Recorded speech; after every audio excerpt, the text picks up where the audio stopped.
Sebelum melanjutkan, jangan lupa subscribe dulu, terima kasih. Bab 9 Niteng. Wen Sui, apakah kamu tidak merayakan ulang tahunmu di rumah bersama orang tuamu?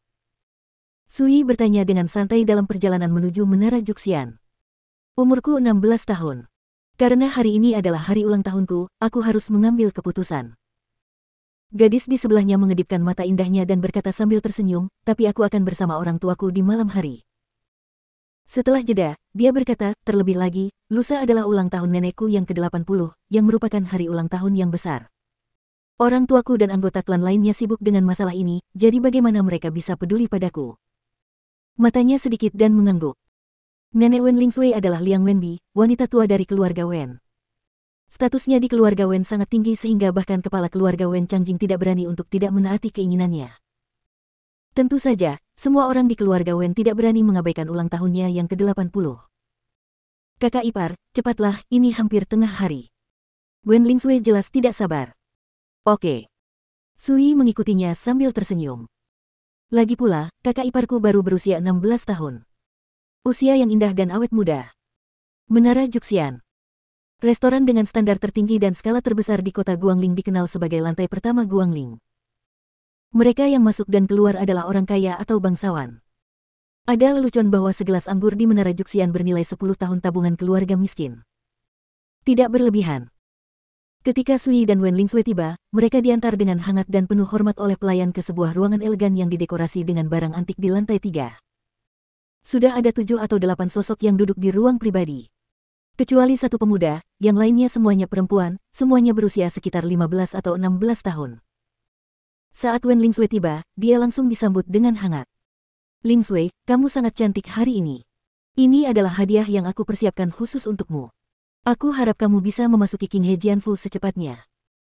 Hehe, jika kita memberitahu teman sekelas kita, hari ini adalah hari Songyun kita Jianfu. Di hari ulang tahun seorang wanita cantik, saya khawatir saya harus antri untuk memberikan hadiah. Gadis-gadis itu mengobrol dengan Wen Lingsui sambil mengantarkan hadiah yang telah mereka persiapkan, dan sikap mereka semua sopan dan antusias. Sui melihat sekeliling dan melihat banyak hal.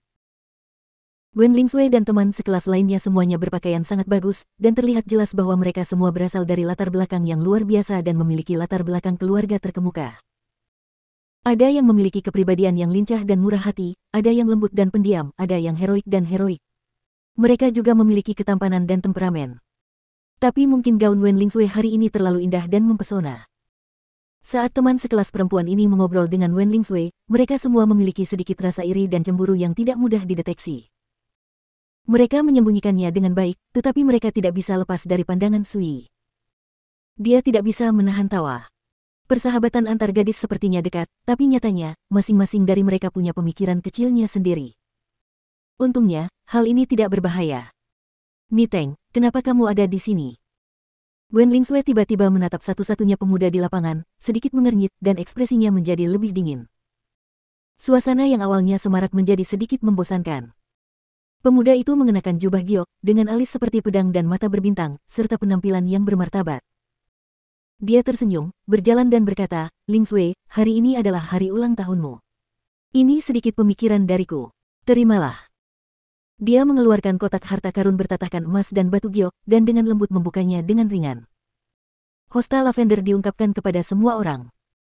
Hosta ini diukir dengan teknik yang sangat indah untuk menciptakan burung luan yang berterbangan, yang sangat hidup sehingga jelas merupakan karya seorang pengrajin ahli. Jepit rambut giok sayap luan ungu. Ini adalah karya kebanggaan, Master Mo, di Kabupaten Yunhe. Dikatakan bahwa bahannya adalah sepotong batu giok dingin ungu alami. Batu giok itu sendiri bernilai 300 emas. Sepasang Tuan Mo setelah diukir oleh tangan dewa, hosta ini sudah bernilai 1000 emas. Seorang gadis dengan riasan indah menunjukkan matanya dengan jelas saat dia melihat asal-muasal hosta ini. Apakah ini terlalu mahal? Beberapa gadis dengan latar belakang terkemuka tidak bisa menahan diri untuk tidak mendecakkan lidah mereka, terkejut dengan kemurahan hati Niteng. Niteng sangat puas dengan efeknya. Dia tersenyum tipis dan berkata dengan suara lembut, Wen Sui, apakah kamu menyukainya? Ini disiapkan khusus untukmu. Mendengar ini, ekspresi gadis di sebelahnya berubah secara halus. Dan mereka tidak bisa menahan diri. Tempat di mana saya tinggal iri pada Wen Lingsui. Niteng. Putra Sahni Beihu, komandan pengawal kekaisaran Istana Tuan Kota, dia memiliki bakat luar biasa dan memiliki pohon yang indah tertiup angin. Pada usia 16 tahun, dia sudah menjadi tokoh terkemuka di Songyunjian Mansion dan dikagumi oleh banyak teman sekelas wanita. Orang yang berbakat menghabiskan banyak uang dan menggunakan hosta sebagai hadiah untuk mengungkapkan kekagumannya. Ini adalah hal yang sangat terhormat bagi gadis manapun. Siapa yang tidak ingin kejadian seperti itu terjadi pada mereka? Tapi alis Wen Lingsui semakin mengernyit, dan ekspresinya menjadi lebih dingin, berkata, hadiah ini terlalu mahal, kamu harus mengambilnya kembali. Ekspresi Niteng membeku, dan sedikit rasa malu muncul di antara alisnya. Sebelum dia dapat berbicara, Wen Lingsui telah mengundang semua orang untuk duduk satu persatu, dan secara khusus meminta Su Yi untuk duduk di sebelahnya. Dari awal sampai akhir, Niteng benar-benar diabaikan. Namun, melihat Niteng berada dalam situasi yang canggung, beberapa gadis tidak tahan. Mereka semua angkat bicara dan dengan hangat menyambut Niteng untuk duduk. Niteng dengan cepat mendapatkan kembali ketenangannya dan duduk sambil tersenyum, seolah-olah dia telah benar-benar melupakan kejadian memalukan yang baru saja terjadi. Namun, ketika matanya sesekali melirik Su Yi di sebelah Wen Lingsui, entah kenapa dia merasa tidak nyaman. Faktanya, Niteng dan gadis-gadis lainnya sangat bingung mengapa Wen Lingsui membawa Su Yi ke pesta ini. Namun, karena wajah Wen Lingsui, mereka semua diam-diam tidak berkata apa-apa. Dari awal hingga akhir, tidak ada yang berinisiatif untuk menyapa Su Yi, apalagi bertukar sapa dan sopan santun. Jika bukan karena Wen Lingsui, mereka mungkin tidak akan mau duduk bersama Su Yi. Siapa yang mau terlibat dengan menantu dari rumah ke rumah yang ditertawakan semua orang? Oleh karena itu, meskipun Su Yi sedang duduk di sana, dia diabaikan dan diabaikan seperti orang yang transparan. Kakak ipar, mereka mengabaikanmu. Aku akan mengabaikanmu saja. Tidak apa-apa. Bisik Wen Lingsui di telinga Su Yi ketika tidak ada yang siap. Nafas gadis itu biru seperti, matanya yang cerah seperti air, dan wajah mungilnya penuh kenyamanan. Su Yi terdiam. Dengan pola pikirnya selama 2 masa hidupnya, bagaimana dia bisa peduli dengan hal ini? Segera, sekelompok pelayan cantik masuk dan menyajikan makanan lezat yang mewah, semuanya merupakan makanan lezat yang langka. Wen Lingsui berkata dengan ragu, saya tidak memesan begitu banyak hidangan. Niteng bersorak dan berkata dengan keras, Wen Sui, hari ini adalah hari ulang tahunmu, bagaimana saya bisa membiarkan Anda membelanjakan uang? Pengeluaran hari ini di Menara Juxian, semuanya aktif aku. Dia melirik ke arah gadis-gadis lain dan berkata dengan sangat antusias, semua orang mendapat makanan enak dan minuman enak hari ini, yang merupakan berkah terbesar bagi Wen Sui. Gadis-gadis itu semua tersenyum bahagia. Meski berasal dari latar belakang yang luar biasa, mereka tidak bisa begitu saja menikmatinya di gua penjual emas seperti Menara Juxian. Wen Lingsui tidak tergerak, dan berkata dengan suara dingin, berapa banyak uang yang kamu habiskan hari ini, aku akan membayarmu kembali di lain hari. Niteng berkata sambil tersenyum, Wen Sui, jangan terlalu ramah, itu hanya amakan, jika kamu benar-benar membayar kembali uang, aku harus dimarahi sampai mati oleh teman sekelas laki-laki kita dari Songyun Jianfu. Banyak gadis tertawa dan setuju, mendesak Wen Lingsui untuk tidak terlalu memperhatikan hal ini.